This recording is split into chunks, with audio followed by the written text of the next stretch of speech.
The Galactic Council chamber fell silent as Ambassador Zixtura of the Velcran hegemony made her announcement. Her crystalline form shimmered with barely contained fury as she addressed the assembled representatives of 1,000 worlds. The humans, she hissed, her voice reverberating through translation matrices, have refused our ultimatum. They will not surrender their outer colonies. They will not submit to hegemony law.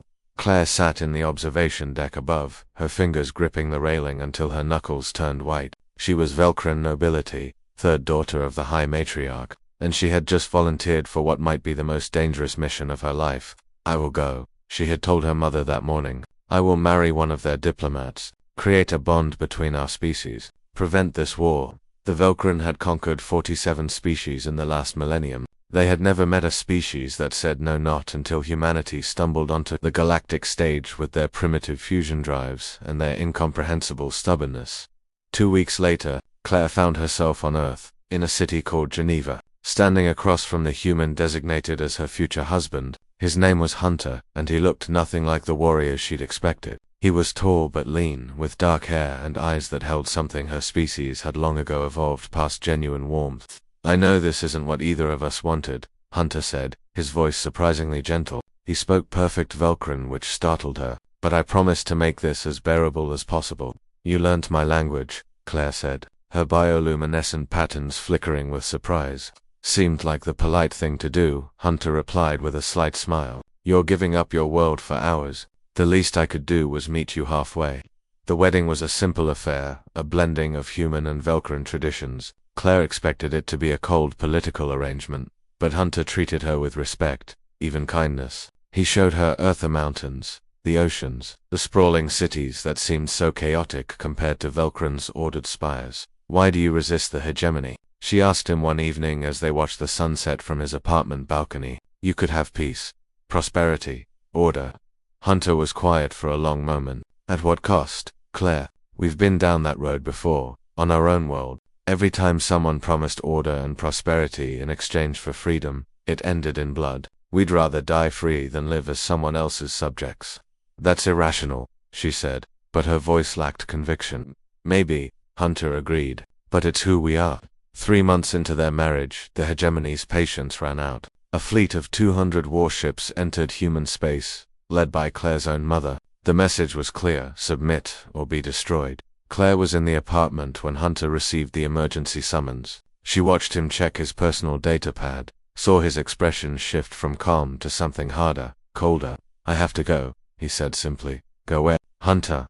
What's happening? He looked at her, and for the first time, she saw something in his eyes that made her species' warning instincts flare. There's something you should know about me, Claire, about why I was chosen for this mission. What are you talking about? Hunter pulled out a second device, one she'd never seen before. When he activated it, holographic displays filled the room: tactical readouts, weapons systems, fleet deployments, and at the center of it all, a single designation: Admiral Hunter Cross, Unified Earth Defense Fleet. Claire's form flickered through a dozen colors of shock. You're military, not just military, Hunter said quietly. I'm the reason the hegemony couldn't push past our outer colonies.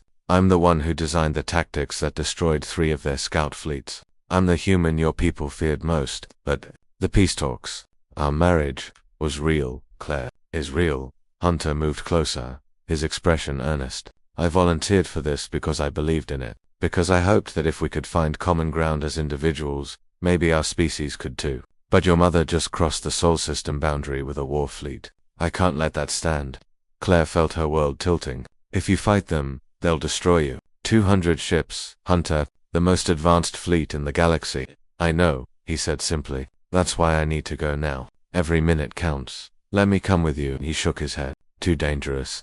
I'm already in danger, she shot back. If you fight, I'm the enemy princess in enemy territory. If my people win, I'm the failure who couldn't stop this. At least let me witness what happens. Let me understand. Hunter studied her for a long moment, then nodded. Stay close to me. And Claire, I'm sorry for the deception. Were you going to tell me, eventually? I wanted you to know me as Hunter first. Not as the Admiral, not as the weapon. They arrived at the UEDF command center deep beneath Geneva. The massive facility was already at full alert, holographic displays showing the approaching hegemony fleet. Claire watched as officers snapped to attention when Hunter entered, saw the respect, the fear in their eyes. Status, Hunter commanded, his entire demeanor transformed. This wasn't the gentleman who'd shown her Earth's sunsets. This was the warrior her people had whispered about in tactical briefings. Hegemony fleet holding position at Jupiter orbit, sir, a tactical officer reported. They're broadcasting surrender demands. We have 17 minutes to respond before they advance.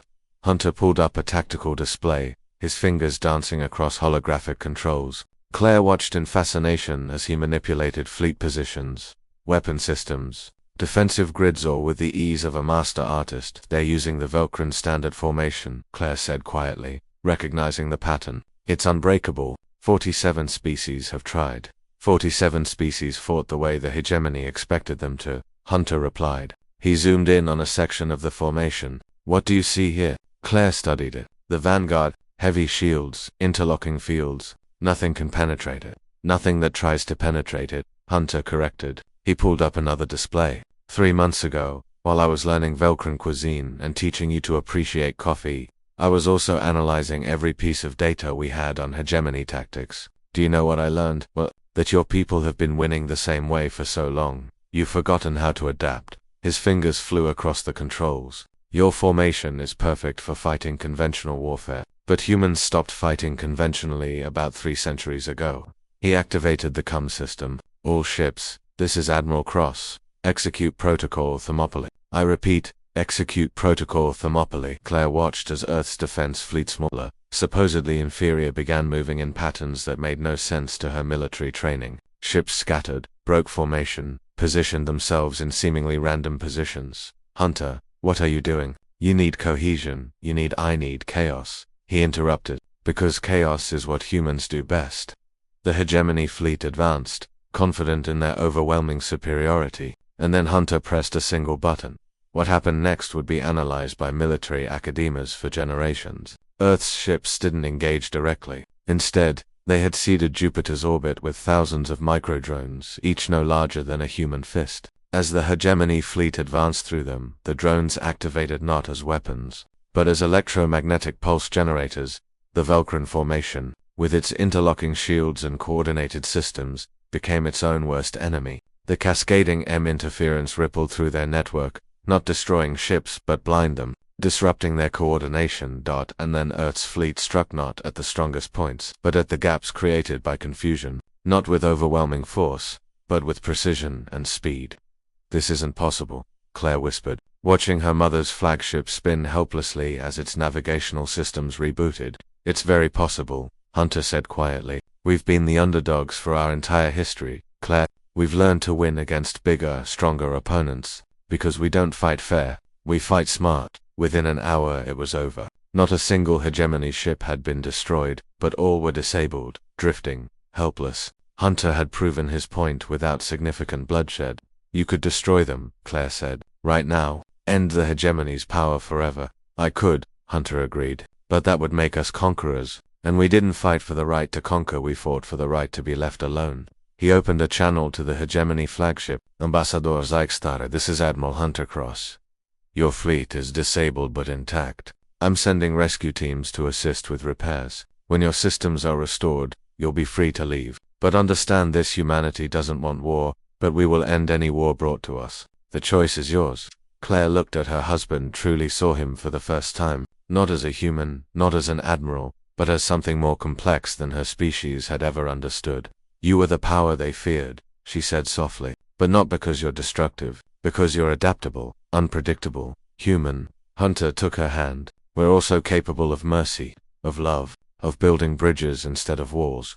He squeezed gently. These last 3 months with you weren't an act, Claire. Every moment was real. She looked at their joined hands, crystalline and flesh, alien and human. So what happens now? Now, Hunter smiled. Now we see if the most powerful weapon in the galaxy can win the peace as effectively as it won the war.